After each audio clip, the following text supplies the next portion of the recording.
Bonjour et bienvenue sur ma chaîne, je suis très heureux de vous retrouver. Merci à tous les abonnés qui me suivent et merci à tous ceux qui vont s'abonner encore. J'espère atteindre d'ici à la fin de l'année les 2000 abonnés. Ce sera pour moi un énorme objectif parce que j'ai commencé tout petit et mes vidéos commencent à vraiment être suivies.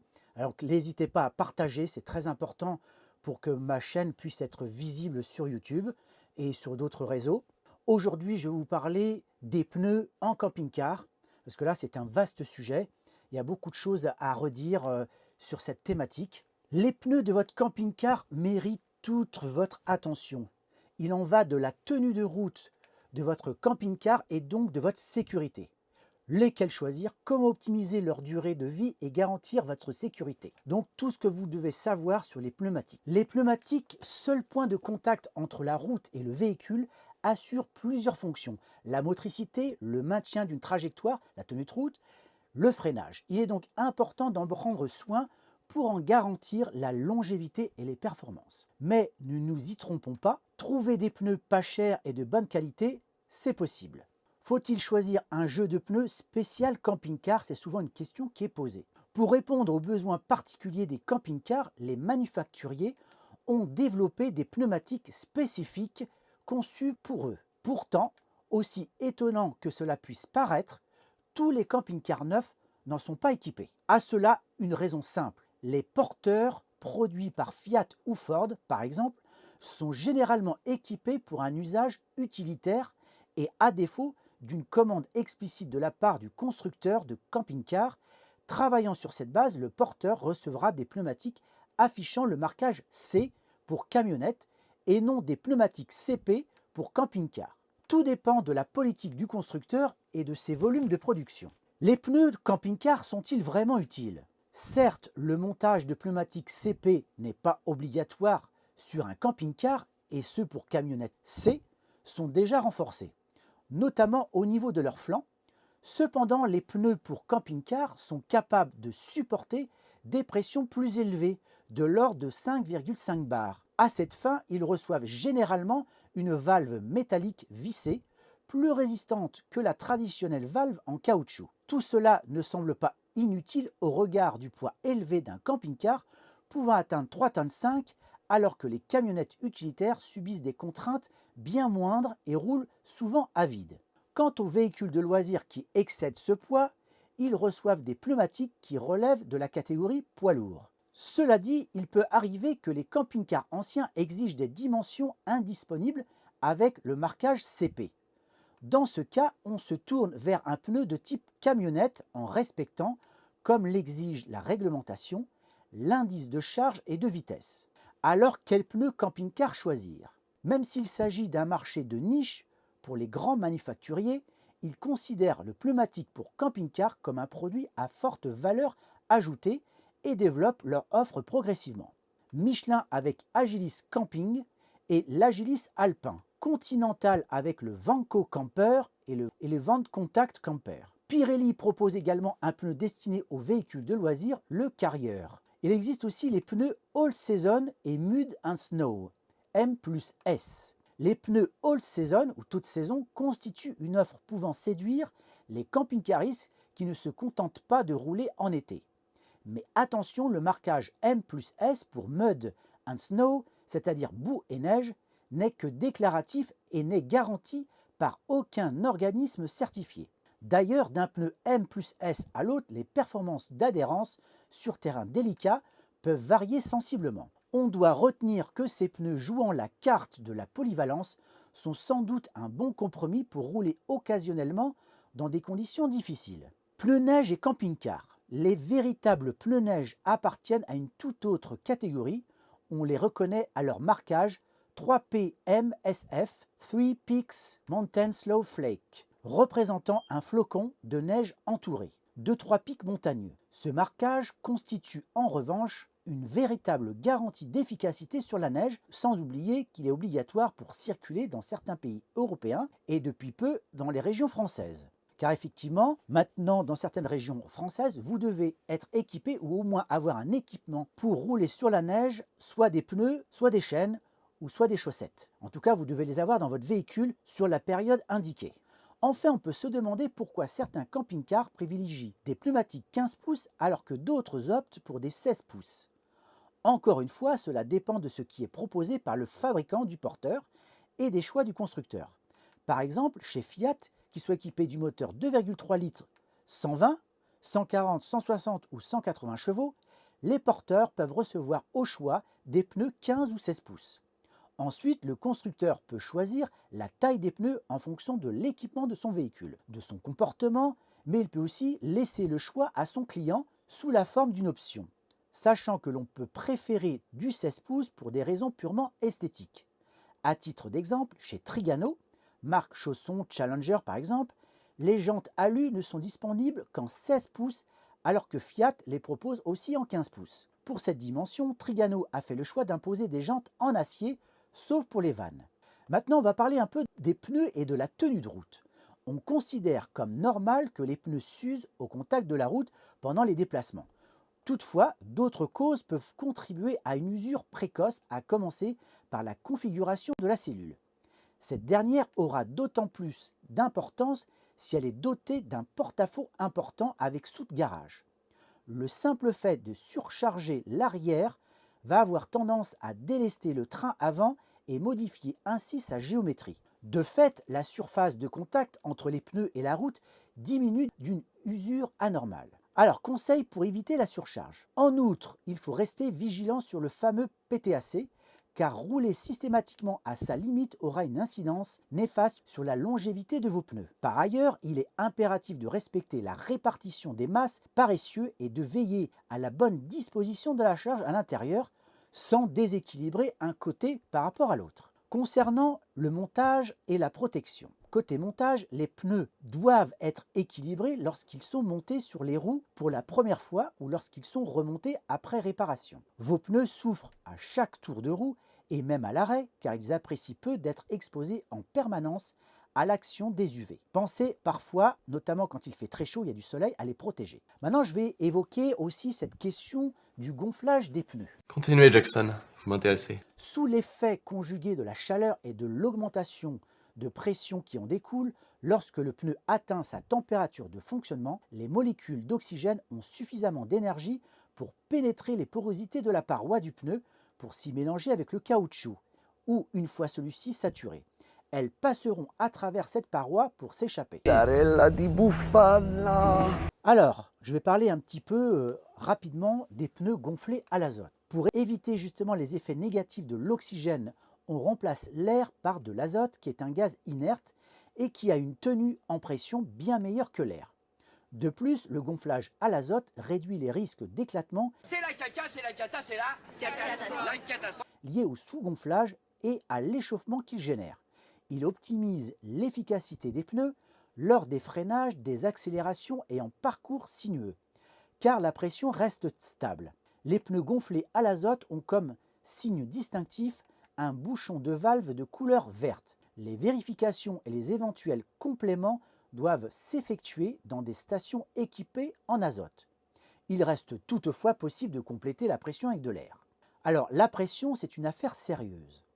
En effet, la bonne pression évite une surconsommation de carburant et une usure prématurée de la bande de roulement.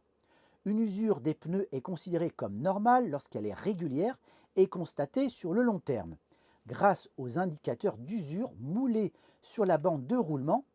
Ces derniers doivent avoir une hauteur mini de 1,6 mm. Si la bande de roulement présente un aspect différent, c'est signe d'un problème généralement lié à la pression de gonflage.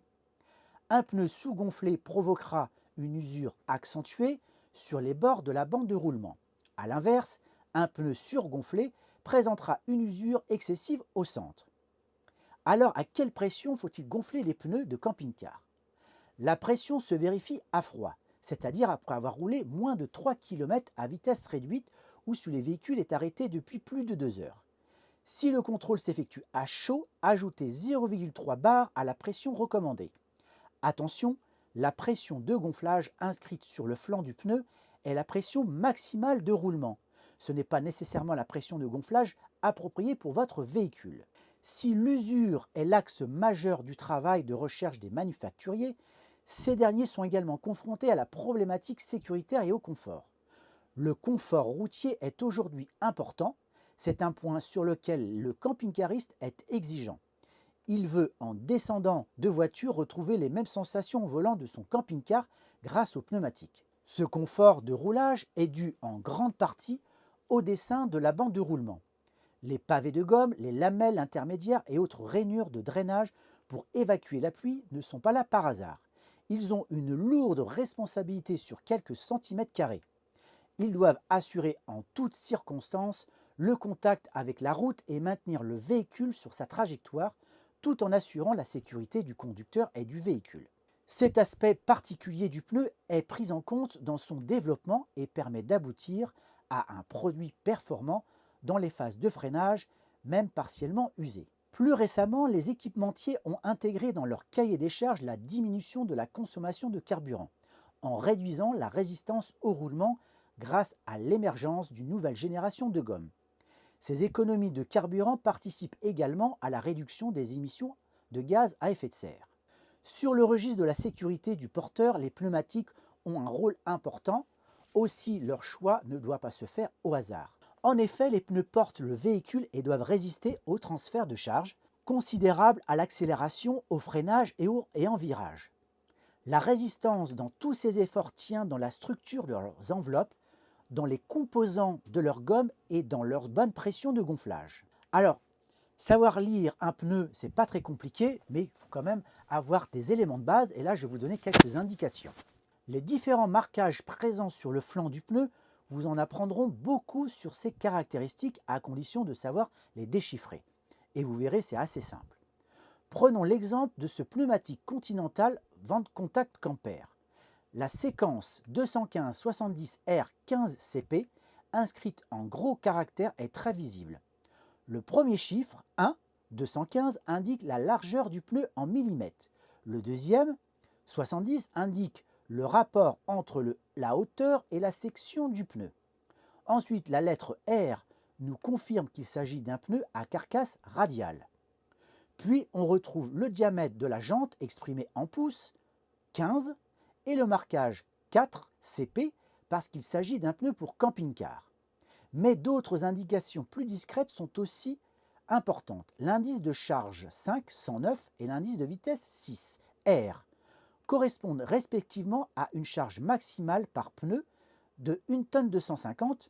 Multiplier cette valeur par 2 donne la charge maximum par essieu et de 170 km/h. Attention, la pression indiquée 7, 69 PSI, n'est pas la pression recommandée, mais la pression maximum pouvant être supportée par le pneu. Autre point important, le DOT pour Department of Transportation, c'est-à-dire le ministère des Transports américain, ayant imposé cette mention. Vous renseignera donc sur l'âge du pneumatique. Les derniers chiffres de la séquence indiquent la semaine et l'année de production du pneu. La surveillance du niveau de gonflage et d'éventuelles fuites qui peut y arriver. Moi, je pense qu'il serait utile et intéressant. Alors, je sais qu'il y a des véhicules qui sont déjà équipés d'un TPMS intégré à la console de bord, mais ce n'est pas toujours le cas. Mais je trouve que l'installation et l'utilisation d'un système de surveillance de la pression des pneus avec le TPMS est vraiment une chose très intéressante. D'ailleurs, je me suis équipé d'un produit, un petit peu ce que j'ai acheté. Je vous montre tout ceci. Voilà l'appareil, je me rapproche. Donc c'est un système en Bluetooth avec des valves, avec un système comme ceci, donc petit bouchon que vous vissez sur les valves de gonflage, qui communique avec cet appareil-là en Bluetooth, qui vous indique donc le niveau de gonflage auquel vous êtes, mais aussi de voir s'il n'y a pas une éventuelle fuite. Dans la vidéo, je vais essayer de vous montrer un petit peu comment ça s'installe, comment ça fonctionne. Vous verrez que c'est assez simple. Donc aujourd'hui, présentation du TPMS que j'ai acheté sur AliExpress, mais je mettrai un lien dans la vidéo. Alors comme je vous dis, c'est fait pour avoir une vue d'ensemble du niveau du gonflage des pneus. Donc vous avez dans la boîte, je vous montre ça tout de suite. Dans le boîtier, on trouve un jeu donc avec des clés et là des écrous de serrage. si vous voulez vraiment bloquer. Donc vous avez ici des modules pour chaque valve de pneu. Le premier ici, rear left, c'est à l'arrière, à gauche, arrière droit. Front, c'est devant, donc à droite. Et ici, c'est à gauche. Dedans, vous avez un fil de recharge, un petit stick pour coller l'appareil. Vous allez voir, je vous montrerai à quoi ça ressemble. Voilà, vous avez cet objet. Dessus, il s'agit d'un, comment dire, d'un petit panneau solaire. C'est-à-dire que quand vous le mettez devant sur le tableau de bord, si vous le mettez suffisamment bien, il prend la lumière et ça recharge le boîtier. Mais vous pouvez le charger aussi avec ce câble. Donc deux façons de le charger. Pour l'allumer, il faut rester appuyé ici quelques secondes. Voilà. J'essaye de me mettre en position pour que vous puissiez voir à quoi ça correspond. Moi, apparemment, pour aller dans les paramètres, il faut aller ici. Voilà. Et là, alors apparemment le 7, c'est pour réinitialiser, c'est ce que je vais faire. Voilà, tout est réinitialisé. Maintenant, je vais prendre le premier. Alors, vous pouvez ouvrir. Alors, regardez, je tourne. Et là, vous avez accès à la pile. Là, il y a une pile.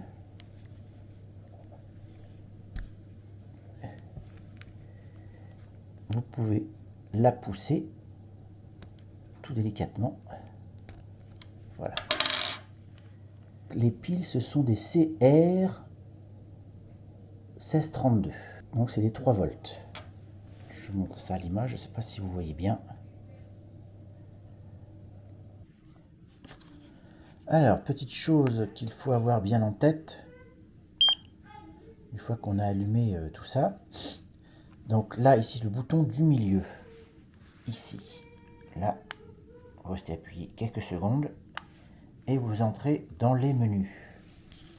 Alors, j'essaie de le mettre au mieux. Donc, là, on est sur les barres. On peut changer ça, vous voyez, je peux mettre en PSI. Mais moi, je préfère rester en barre. Ensuite, 1, c'est pour choisir la température donc en Celsius ou en Fahrenheit. 2, c'est pour la pression. Alors 2 et 3, c'est pour pression minimale et maximale que vous voulez définir. Et en fonction du niveau, et ben, vous aurez des alertes. Donc en bas, en pression basse ou en pression haute. Low et height. Vous voyez, niveau. Donc moi j'ai mis à 5,9 et low 4,5. Donc en dessous de 4,5, j'ai une alerte. Et en haut, au-delà de 5,9, j'ai une alerte. 4. Alors une alerte de température. Donc là j'ai mis à 75. Ici, alors c'est l'ordre donc des bouchons, donc cela. Hein. Et vous pouvez choisir en fait de les placer où vous voulez. Donc c'est vous qui déterminez. Donc, regardez, vous appuyez sur le bouton du milieu. Bon, alors là, hop là, ça va pas. Donc là, on retourne, tac, tac, tac, tac. Là, on est 5. Donc je clignote et vous voyez, on peut choisir l'ordre. 1, 2, 2, 3, 1, 2, vous voyez, vous pouvez vraiment choisir comme vous voulez. Donc à vous de voir comment vous voulez les orienter. 6, donc ça c'est pour initialiser les modules. Donc, et surtout pour les appairer. 7, ça c'est pour réinitialiser tout. Vous mettez tout à 0. Et malheureusement, il y a des piles qui sont HS. Donc là, j'ai dû en commander parce que j'ai fait des échanges de piles et je vois bien que sur certains modules ça fonctionne et d'autres ça fonctionne pas. Donc en inversant les piles pour être sûr que c'est ça, eh bien, je me suis rendu compte qu'effectivement, il y avait des piles qui étaient HS. Donc là, j'en ai commandé. Mais vous voyez, c'est assez simple d'utilisation. Donc, comme je vous l'ai dit, ici, vous avez le panneau solaire. Donc ça, c'est bien quand vous le mettez à l'avant. Donc ça recharge la batterie à l'intérieur. Mais sinon, vous pouvez utiliser le câble pour le charger sur une prise USB. Donc ça, c'est vraiment intéressant pour avoir une indication du niveau du gonflage des pneus et éventuellement de voir s'il y a une fuite quelque part. Donc voilà un petit peu les éléments que je peux vous donner sur ce petit module TPMS que j'ai acheté sur AliExpress. Alors la pression est basse, il fait froid, donc il va falloir que je regonfle mes pneus, mais en tout cas ça a l'air de bien fonctionner. Donc là je vais installer ici celui-là.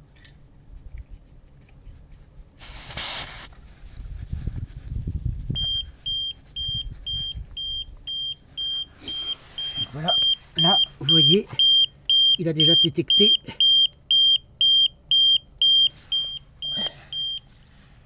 Ok, donc là, c'est bien. Donc là, j'en ai déjà un d'installé. Alors ensuite, j'ai installé le deuxième à l'avant.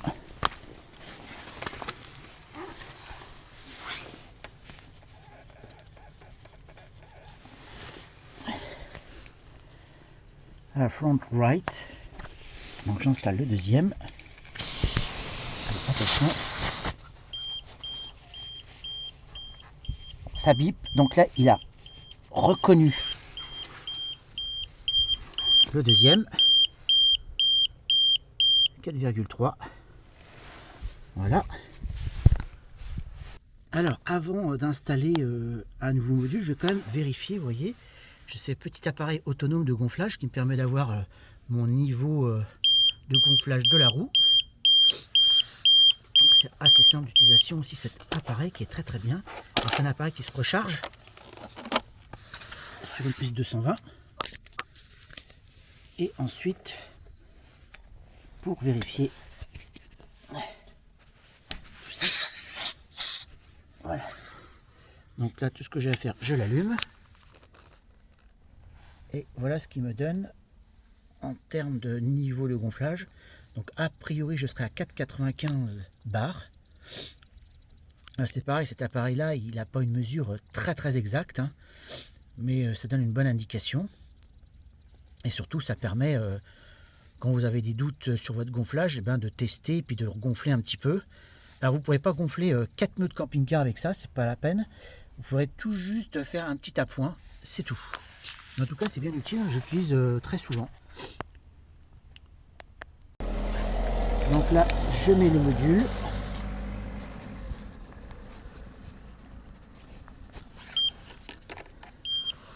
Voilà, donc là, les 4 modules sont bien appairés. Je ne sais pas si on voit bien sur l'écran. Vous voyez, donc ils clignotent tous. Alors c'est marqué 4,3. Donc, à savoir, quelle est la bonne mesure? Est-ce que c'est ça ou est-ce que c'est mon appareil de gonflage? Donc là, je mets le module.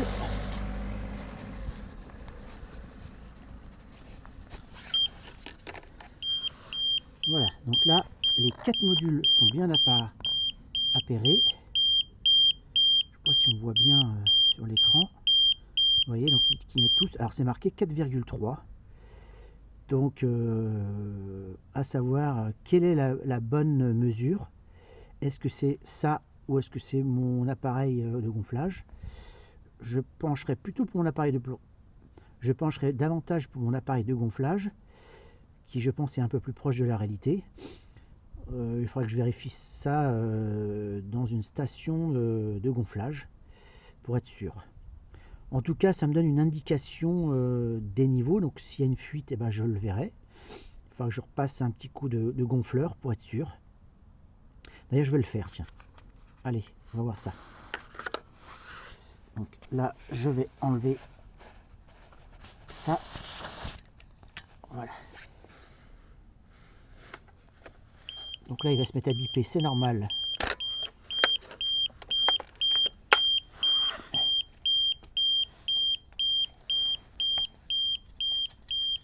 Par contre, c'est un petit peu embêtant.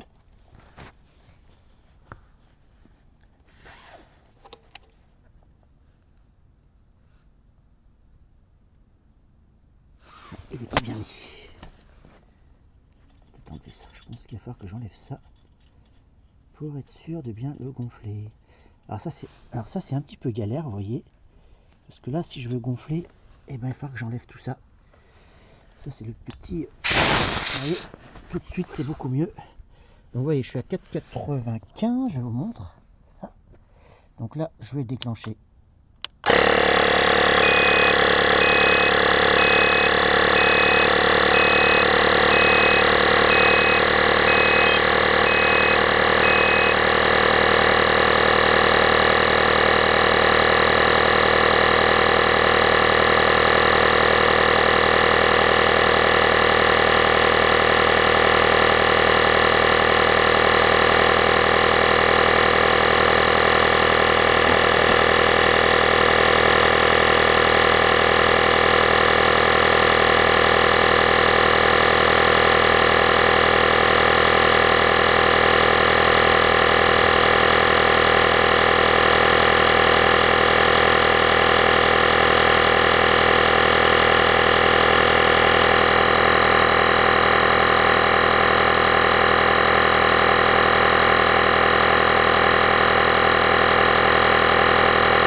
Donc j'ai regonflé avec l'appareil à 5,25.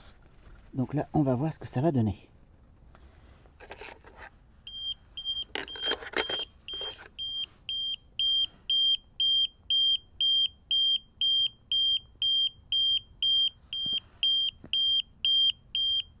Mais on voit toujours 4,3. Il faut peut-être laisser un petit peu de temps pour que ça se stabilise, je ne sais pas. En tout cas, voilà les indications que j'ai. Voilà pour ce petit tuto concernant ce petit appareil. J'ai aucune idée de, en fait, savoir si c'est un appareil fiable. En tout cas, la seule chose au moins qu'il peut vous donner comme idée, c'est déjà s'il y a un dégonflage. Ça, c'est déjà une première chose.